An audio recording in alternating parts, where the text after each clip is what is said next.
Now that we know that we'll be writing a casual professional blog and what that means, I want to go over quickly what the entry specifics include here on your blog project details page.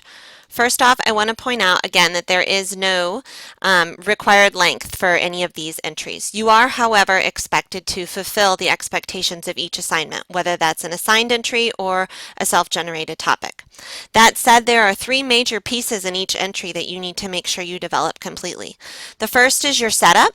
That means that you're going to start your entry by providing the necessary background and information to help give your reader the context that they need to understand what it is that you will be writing about in this entry. You can't just jump right in and start writing. You need to prepare your reader for the topic that is to follow. If we take a look at this blog entry from the A Cup of Joe blog that we looked at for class, she's got this entry here on a handy guide to essential oils. You'll see that she starts the entry here giving us a little bit of background about why she's even interested in talking about essential oils and visiting her cousin. She also provides here a basic definition of what essential oils are so that if her readers are unfamiliar, they have the information that they need to understand the entry that follows. This is the setup for this blog entry on this page here. Once you've prepared your reader for the information that is to follow, you have the meat or the body essentially of your entry, and we're going to call that, for the purposes of this project, your point or your support. This is where you fully develop your reasons for writing about this topic. You inform your reader, you persuade, you entertain, you fulfill the purpose of the assignment, whatever that may be. Looking back at this sample blog post here on essential oils, you'll see when she goes into her point or her support here, she gives us a header and she tells us that she's writing, this next section is about beauty. She indicates each of her points here and she works her way through them, informing her reader. She has also included some pictures. She connects these pictures in with the text of her writing here. She does not just drop them in.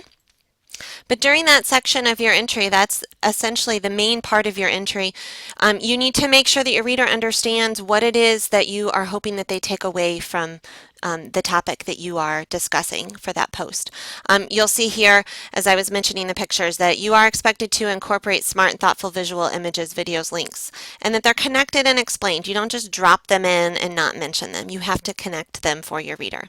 And then finally, the last part is where you're going to sign off. And that's some sort of brief conclusion. It's a final comment or a thought, something to give the reader to think about at the end. It provides a sense of closure for your reader at the end of your entry. Along with that, you're always going to be paying attention to your rhetoric, which is your word choice. You're taking your audience into consideration, the tone, your voice that you use, infusing your writing with your personality and making it your own, making it feel like there's really a person behind this blog and it's not just static, it's not just words on a blank screen. And of course, because this is a writing class, we are aiming to have nearly no grammar issues in our writing. Please make sure that you are editing, that it is clean and polished. It can still be fun and casual and slightly informal as far as your tone and your voice are concerned, but that does not mean that it's not going to be well written and edited.